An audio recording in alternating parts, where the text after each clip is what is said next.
हरे कृष्णा, राधे राधे। चलिए आज की कथा शुरू करते हैं। आज की कथा भी संत पुरंदरदास जी की कथा है। ये कथा शुरू होती है कृष्णदेव राय जी से। कृष्णदेव राय जयनगर के राजा थे। उनके राजगुरु थे व्यास राय।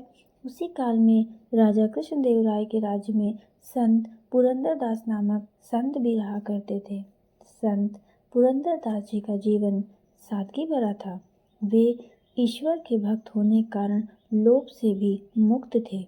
राजा ने अपने गुरु व्यास राय के मुख से संत पुरंदरदास जी की प्रशंसा अनेकों बार सुनी थी। तब राजा के मन में संत पुरंदरदास जी की परीक्षा लेने का विचार भी आया। उन्होंने सोचा, राजगुरु इतनी प्रशंसा करते हैं तो उनकी परीक्षा लेने के बाद ही उनकी सच्चाई सबके ध्यान में आएगी।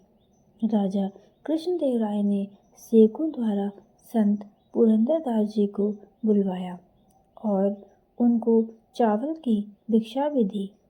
संत पुरंदरदास जी प्रसन्न होकर उनसे बोले, महाराज, मुझे इसी तरह कृतार्थ किया करें। घर लौटने के बाद पुरंदरदास जी ने प्रतिदिन की तरह लाई हुई भिक्षा की झोली उनकी पत्नी सरस्वती देवी के हाथ में दे दी। सरस्वती देवी जब वो चावल बीनने बैठी तो उन्हें चावल में छोटे छोटे हीरे दिखाई दिए। उन्होंने उसी क्षण अपने पति से पूछा, स्वामी, आप कहाँ से भिक्षा लाए हैं? पुरंदरदास जी ने कहा, राजमहल से लाया हूँ। तो पत्नी ने वह हीरे घर के पास घूरे में फेंक दिए।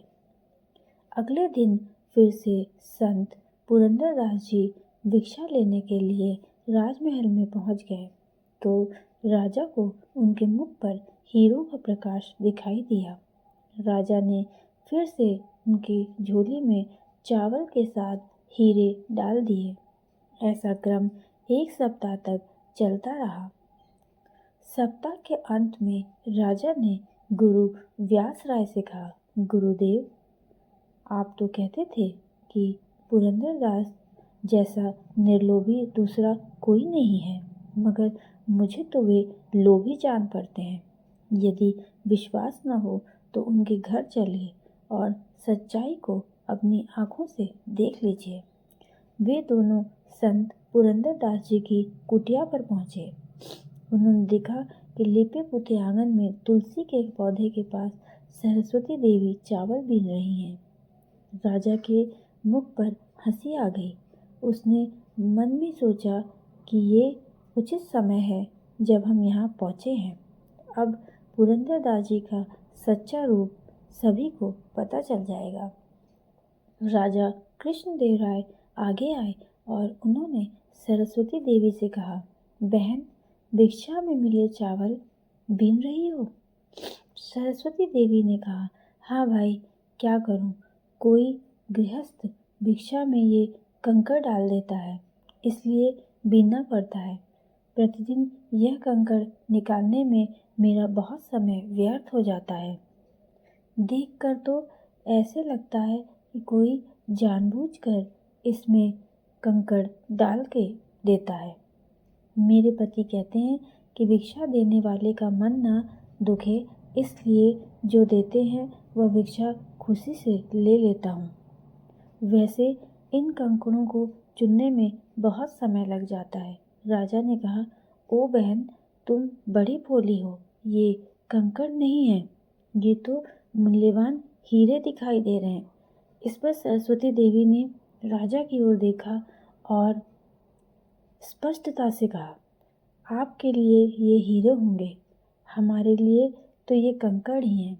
हमने जब तक धन के आधार पर जीवन व्यतीत किया था तब तक हमारी दृष्टि में ये हीरे थे, पर जब से भगवान विट्ठल का आधार लिया है और धन का आधार छोड़ दिया, तब से ये हीरे हमारे लिए कंकड़ ही हैं।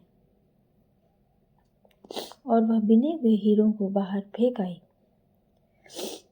यह देखकर गुरुदेव व्यासराय जी के मुख पर मृदु मुस्कान फैल गई और राजा कृष्णदेव राय ने लज्जित होकर सरस्वती देवी के चरणों पर झुक गए।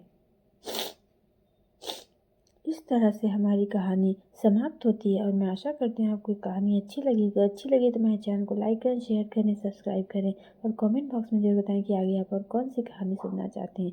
तब तक के लिए हरे कृष्णा, राधे राधे।